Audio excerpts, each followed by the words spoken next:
Student, उम्मीद है सब खैर वाफियत से होंगे। आज का टॉपिक है हमारे पास लेचेस। आज की वीडियो शुरू करने से पहले मैं आप लोगों से गुजारिश करता हूँ मेरे चैनल को सब्सक्राइब और मेरी वीडियोस को लाइक एंड शेयर लाजमी करिएगा ताकि आप तक मेरी वीडियोस बर वक्त पहुँच सकें। हमारे पास है लेचेस। लेचेस हमारे पास होता क्या है कि हमारे पास वन बिट इंफॉर्मेशन होती है जो हमेशा वन बिट इंफॉर्मेशन को ही शेयर करता है। लेचेस के अंदर हम पढ़ते हैं कि एक की इनपुट दूसरे की आउटपुट हो जाती है। हमारे पास दूसरे की आउटपुट हो जाती है और दूसरे की इनपुट पहले की आउटपुट हो जाती है। ठीक है, हमारे पास इनपुट आउटपुट का सलूशन होता है। अब हमारे पास लैचेस कितनी तरह के होते हैं? लैचेस हमारे पास 4 तरह के होते हैं। सबसे पहले एसआर लैच, ये हमारे पास क्या है? Set reset latch. फिर हमारे पास आता है डी लैच। डी लैच को कहते हैं हम डेटा लैच। फिर हमारे पास जेके लैच। फिर हमारे पास टी लैच। टी लैच को कहते हैं टॉगल लैच। अब हम शुरू करते हैं एस आर लैच। आज हम पढ़ेंगे simple S R latch. S R latch हमें क्या कहता है? S R latch. S R latch हमारे पास क्या होता है? Set reset latch. यानी कि इसके अंदर हमारे पास दो चीजें आएंगी, सेट और रीसेट। उसको कहेंगे हम एसआर लैच। हम बाय यूजिंग 2 गेट्स इसको प्रूव कर सकते हैं। या तो हम नोर से कर सकते हैं या तो हम नैंड से कर सकते हैं। ठीक है, मैं इस वीडियो में दोनों से आपको प्रूव करके दिखाऊंगा। सबसे पहले हम नोर का इधर गेट बना लेते हैं। नोर गेट क्या होता है अगर किसी को नहीं पता, पीछे मैंने वीडियोस के अंदर नोर गेट बता चुका हूँ। अगर किसी को नहीं पता वो जाके वीडियो देख सकता है, डिस्क्रिप्शन में उसका लिंक मौजूद है। 0 0 1 1 0 1 0 1। हमारे पास इसके क्या होता है? 0 0 1 होता है। फिर हमारे इसका 1 होता है। 0 + 1 इसका हमारे पास 0 होता है। 1 + 0 हमारे पास 0 होता है। 1 + 1 हमारे पास 0 होता है नोर गेट के अंदर। नोर गेट के अब हम बाय यूजिंग डायग्राम इसका ट्रूथ टेबल प्रूफ करेंगे। अगर मैं ऐसे ही इसका ट्रूथ टेबल बना दूंगा आप लोगों को समझ नहीं आएगी, तो पहले मैं इसका लॉजिक डायग्राम बना देता हूं ताकि आप लोगों को इजीली समझ आ सके। ठीक है, हमारे पास अभी मैंने बोला कि 2 आते हैं। हमारे पास एक नोर गेट है और ये हमारे पास दूसरा नोर गेट है। ठीक है, फिर हमारे पास क्या होता है कि हमारे पास सबसे पहले सपोज इधर हमारे पास है आर, इधर हमारे पास है एस। ठीक है, फिर हमारे पास आगे क्या होता है? ये हमारे पास सिंपल आ जाती है इनकी इनपुट। अब हमारे पास क्या होता है? एक की आउटपुट दूसरे की हमारे पास, अभी मैंने पहले बोला, इनपुट बन जाती है। दूसरे की आउटपुट पहले की हमारे पास इनपुट बन जाती है। ठीक है, उम्मीद है आप लोगों को इतनी समझ लग गई होगी। हमारे पास ऊपर हमारे पास क्या होता है? इसका आंसर क्यू आता है और नीचे हमारे पास क्यू बार आता है। ठीक है, ये हमारे पास लॉजिक सर्किट है लैच एसआर लैच का। उम्मीद है आप लोगों को इतनी समझ लग रही होगी। अब हम इसका ट्रुथ टेबल की तरफ आते हैं ताकि आप लोगों को इजीली समझ आ सके कि हमने इसका ट्रुथ टेबल किस तरह बनाना है। ठीक है, अब हम पहले चलते हैं एसआर लैच की तरफ। इधर हमारे पास एस है, इधर हमारे पास आर है, इधर हमारे पास क्यू है और इधर हमारे पास क्यू बार है। ठीक है, उम्मीद है आप लोगों को इतनी समझ लग रही होगी। अगर हम बनाएं, मैं थोड़ा सा ऊपर कर देता हूं ताकि आप लोगों को इजीली समझ आती जाए। ठीक है, अगर हम बनाएं कि सबसे पहले हमारे पास इनपुट क्या थी? हमारे पास सबसे पहले आती है इनपुट 0 1 0 एंड 1। सपोज हमारे पास सबसे पहले है एस पे 0 और आर पे है 1। एस हमारे पास 0 है और आर पे है 1। एस हमारे पास, जब हमारे पास एस है वो हमारे पास स्ट्रेट चले जाएगा और इसकी इनपुट हमारे पास क्या आएगी? हमारे पास एस है ना, एस की इनपुट 0 की इनपुट हमारे पास 1 होती है। जहां हमारे पास एक भी 0 हमारे पास इनपुट 1 आ जाती है। ठीक है, फिर हमारे पास 1 की इनपुट हमारे पास क्या होती है? सपोज हमारे पास ये हमारे पास 1 आया, 1 इधर से इसकी इनपुट बनेगी 1 नोड 1 हमारे पास क्या होता है? 1 नोड 1 हमने पढ़ा है, 1 नोड 1 हमारे पास 0 होता है। ठीक है, जीरो और नॉट जीरो हमारे पास होता है 1। ये हमारे पास पहली आ गई है। Q की वैल्यू हमारे पास क्या आई है? Q की वैल्यू हमारे पास आई है 0 और हमारे पास Q बार की आई है 1। ठीक है, जब हमारे पास ये वाली स्टेट हो यानी कि 0 1 आ रहा हो, इसको हम कहते हैं रीसेट स्टेट। रीसेट, ठीक है, इसको हम क्या कहते हैं? Reset state. ठीक है, उम्मीद है आप लोगों को इतनी समझ लग रही होगी। फिर हमारे पास जब हमारे पास ये आ गया रीसेट स्टेट, तो हमारे पास इनकी जो आउटपुट होती है ना, ये जो चीजें ये हमारे पास स्टोर है। ठीक है, इसके अंदर ये हमेशा हमारे पास स्टोर है। अब हम चलते हैं 0 0 पे, यानी कि 0 0। ठीक है, अब हमारे पास पहले की ही इसकी इनपुट स्टोर है। 0 1 हमारे पास क्या होता है? हमारे पास 0 होता है। 0 1 हमारे पास 0 है, यानी कि ये Q हमारे पास सेम आया।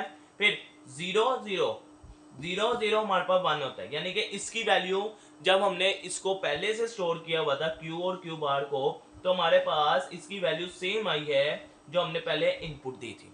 ठीक है, उम्मीद है आप लोगों को इतनी समझ लग रही होगी। अब हम चलते हैं दूसरे स्टेट पे, यानी कि अब हम R को 1 कर देते हैं और R को हमने पहले 1 किया था, अब हम R को हम कर देते हैं 0 और S को कर देते हैं 1।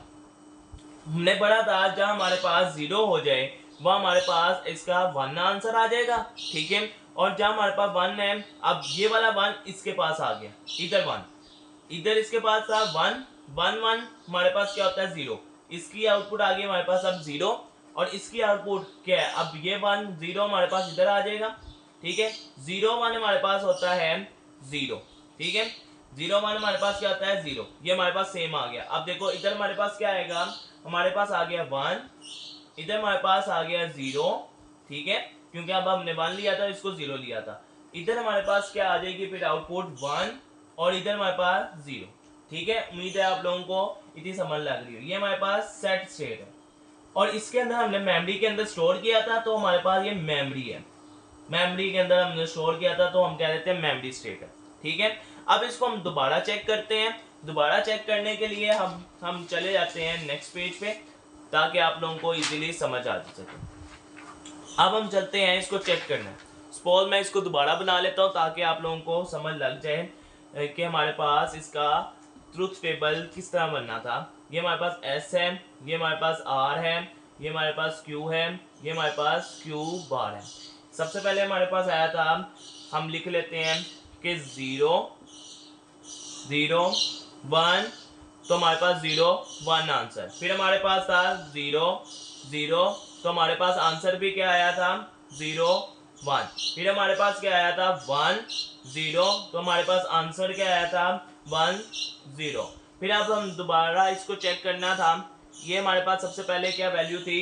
Reset state. ये हमारे पास कौन सी वैल्यू थी? हमारे पास मेमोरी, क्योंकि हमने मेमोरी के अंदर स्टोर किया था वैल्यू को। ये हमारे पास कौन सी वैल्यू थी? हमारे पास सेट स्टेट। ठीक है, अब हमने दोबारा मेमोरी के अंदर स्टोर करना है। दोबारा हमने इस जो आंसर था इसको दोबारा हमने मेमोरी के अंदर जब स्टोर किया, यानी कि दोबारा हम 0 0 से चेक करेंगे। ठीक है, जब हमने इसको स्टोर किया, अब मैं दोबारा डायग्राम की तरफ आता हूँ। जब हमने दोबारा ये हमारे पास अब वैल्यू क्या है? Q की वैल्यू हमारे पास 1 है और इसकी वैल्यू 0 है। Q की वैल्यू हमारे पास 1 है और इसकी वैल्यू 0 है। अब हमने 0 0 पे चेक करना है, यानी कि Q की वैल्यू 1 है और ये दोनों 0 है। ये वाला Q हमारे पास नीचे आ जाएगा। 0 1 0 1 का आंसर हमारे पास क्या है? 0। ये हमारे पास 0 आ गया। फिर हमारे पास ये 0 ऊपर चले गया। 0 0 का आंसर हमारे पास 1 है, यानी कि हमारे पास जो मेमोरी स्टेट के अंदर स्टोर थी वैल्यू, उसका भी आंसर हमारे पास क्या आएगा? 1 0। ये अगेन हमारे पास क्या आ जाएगी? Memory state. ये अगेन हमारे पास क्या आ जाएगी?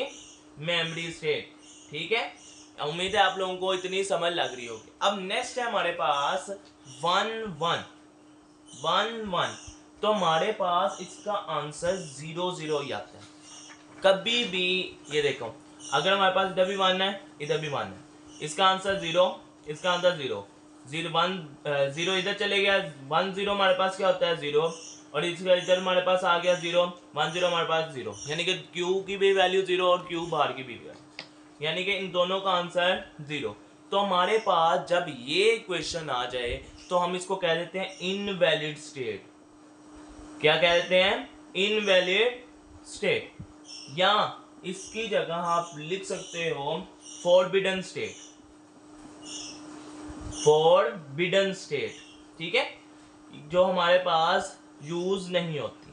ठीक है, अब हमारे पास हमने ये नॉर गेट से कर लिया। अब हम चलते हैं नैंड गेट की तरफ। नैंड गेट इससे थोड़ा सा चेंज है, वो हम देख लेते हैं। नैंड, मैं कोशिश करता हूँ इसी पेज के अंदर हमारे पास ट्रुथ टेबल भी बन जाए और डायग्राम भी बन जाए। हमारे पास नैंड गेट कौन सा होता है? ए डॉट बी के ऊपर बार।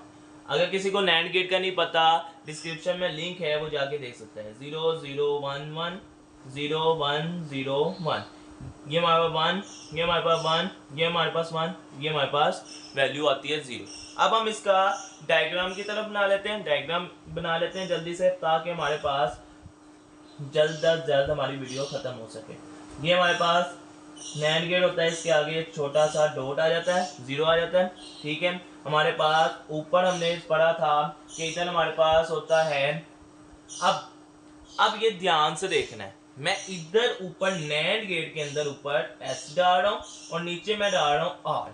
ये आपने पोजीशन चेंज नहीं करनी, पोजीशन चेंज करेंगे पूरी की पूरी स्टेट चेंज हो जाएगी। ठीक है, फिर हमारे पास क्या होता है, इसकी हमारे पास इनपुट आउटपुट आ जाती है, इसकी आउटपुट, ये हमारे पास इनपुट के तौर पे आ जाती है इसकी, ये हमारे पास इनपुट के तौर पे आ जाती है इसकी। ठीक है, ये हमारे पास होता है इधर Q। ठीक है, इधर हमारे पास क्या हो गया Q, और इधर हमारे पास आ गया Q बार। ठीक है, क्योंकि अब देखिए हमने लास्ट में पढ़ा था ऊपर हमारे पास Q है और नीचे Q बार। अब देखो कि हमारे पास ये क्या है क्वेश्चन, ये हमारे पास नैंड गेट मान चुके हैं। अब हम इसके लॉजिक सर्किट यानी कि उसके साथ में प्रूव भी कर लेते हैं और साथ में स्टेट को भी बता देते हैं। इधर हमारे पास S है, इधर R है, इधर हमारे पास Q है और इधर हमारे पास Q बार है। ठीक है, उम्मीद है आप लोगों को इतनी समझ लग रही होगी। सबसे पहले हमारे पास आती है क्या वैल्यू, सबसे पहले हम करते हैं 0 1 पे, 0 and 1, 0 and 1। अब हमारे पास S0 है, S0 है, मैं ब्लू मार्कर यूज कर लेता हूँ ताकि आप लोगों को इजीली समझ लगे। S0 है और R हमारे पास 1 है। हमने पढ़ा है नैंड गेट में एक भी वैल्यू 0 हो तो उसका आंसर 1 है, इसका आंसर डायरेक्ट 1 आ गया। ये 1 1 और 1 हमारे पास क्या होता है 0, ये हमारे पास इसका आंसर 0। ये हमारे पास ऊपर गया 0 0 0 हमारे पास 1। ये हमारे पास क्या प्रूफ हो गया कि Q की वैल्यू हमारे पास आई है, Q की वैल्यू हमारे पास आई है 1 और Q बार की वैल्यू हमारे पास आई है 0। ये देखें, ये हमारे पास डिफरेंस आ रहा है, ये हमारे पास डिफरेंस आ रहा है। ठीक है, उम्मीद है आप लोगों को इतनी समझ लग रही होगी। अब नेक्स्ट हमने इसके अंदर चेक करना होता है बाय यूजिंग 1 1। हम ऊपर यूज कर रहे हैं 0 0, इधर हम यूज चेकिंग के लिए मेमोरी के अंदर स्टोर किया है 1 1, मेमोरी के अंदर 1 0 स्टोर है। अब हमने 1 1 से इसको देखना है, ये भी 1 है, ये भी 1 है। हमने पढ़ा है कि हमारे पास 1 है तो हमारे पास आंसर, आप देखो ये हमारे पास 1 है, 1 आ गया हमारे पास, तो इसका आंसर हमारे पास 0 आ गया, यानी कि इसका आंसर 0 आ गया। ठीक है, फिर ये जो 0 है ये हमारे पास 1 प्लस 0, 1 एंड ऑफ 0 क्या होता है हमारे पास 1, ये हमारे पास 1 आ गया। फिर हमारे पास इसका आंसर जब 0 ऊपर चलता है या नीचे आता है 1 और 1 पे, 1 और 1 हमारे पास 0 है, ये हमारे पास सेम वैल्यू आई है। इसका मतलब क्या हुआ 1 0, ये हमारे पास थी, या ध्यान से देखना है रीसेट स्टेट नहीं, इस केस के अंदर हमारे पास ये होगी सेट स्टेट। क्यों? क्योंकि हमने पढ़ा है बार जब 1 होता है तब रीसेट होता है। फिर हमारे पास ये मेमोरी है, ठीक है, ये ध्यान से आपने याद रखना है। फिर आगे हमारे पास आती है 1 और 0, 1 और 0 को अब हम देखते हैं, इसकी वैल्यू हमारे पास 1 है, अब इसकी वैल्यू 0 है। हमने पढ़ा है जहां एक भी 0 हो वहां उसकी वैल्यू 1, यानी कि इसकी आउटपुट 1 आ गई, ये ऊपर गया, ये ऊपर गया। ठीक है, ये हमारे पास क्या थी 1 और 1, 1 1 हमारे पास होती है 0, इधर हमारे पास 0 यानी कि 0 और 1 हमारे पास आंसर आ गया। ठीक है, ये हमारे पास होती है रीसेट स्टेट। ठीक है, फिर अब हम दोबारा चेक करते हैं 1 1 से। 1 और 1 से चेक किया, हमारे पास अब ये याद रखना है इधर 0 है, इधर हमारे पास 1 है, और हमने 1 1 से चेक कर रहे हैं 1 और 1। ठीक है, अब हमारे पास क्या है हमने देखा है कि 1 और हमारे पास इसकी आउटपुट 1 1 और 1 हमारे पास आंसर 0। ठीक है, फिर हमारे पास इधर हमारे पास 1 है और इसकी आउटपुट 0 1 0 हमारे पास आंसर आता है 1, यानी कि हमारे पास आंसर सेम आया है। ये हमारे पास 0, ये हमारे पास 1, ये भी हमारे पास मेमोरी स्टेट आ गई। क्या स्टेट आ गई? मेमोरी की स्टेट आ गई हमारे पास। ठीक है, फिर हमारे पास लास्ट में बचती है एक स्टेट, उसको कहते हैं हम 0 0। ठीक है, हमारे पास आंसर क्या आ जाएगा दोनों पर 1 1, ये हमारे पास आ जाती है invalid state. Invalid state in NAND gate, ये याद रखना, invalid state in NAND gate. अब कैसे, अब देखते हैं, मैं अलग से मार्कर यूज कर लेता हूं ताकि आप लोगों को समझ लग जाए। इधर हमारे पास 1 है, नहीं इधर हमारे पास 0 है, इधर हमारे पास 0। ठीक है, जहां हमारे पास ए की वैल्यू 0 हो वहां हमारे पास 1, इसका आंसर 1, इसका आंसर 1। अब 0 प्लस 1 हमारे पास क्या होता है 1, और 1 प्लस 0 हमारे पास 1, यानी कि ये हमारे पास क्या है इनवैलिड स्टेट। आज की वीडियो के लिए इतना ही, मिलते हैं नेक्स्ट वीडियो में, तब तक के लिए अल्लाह हाफिज।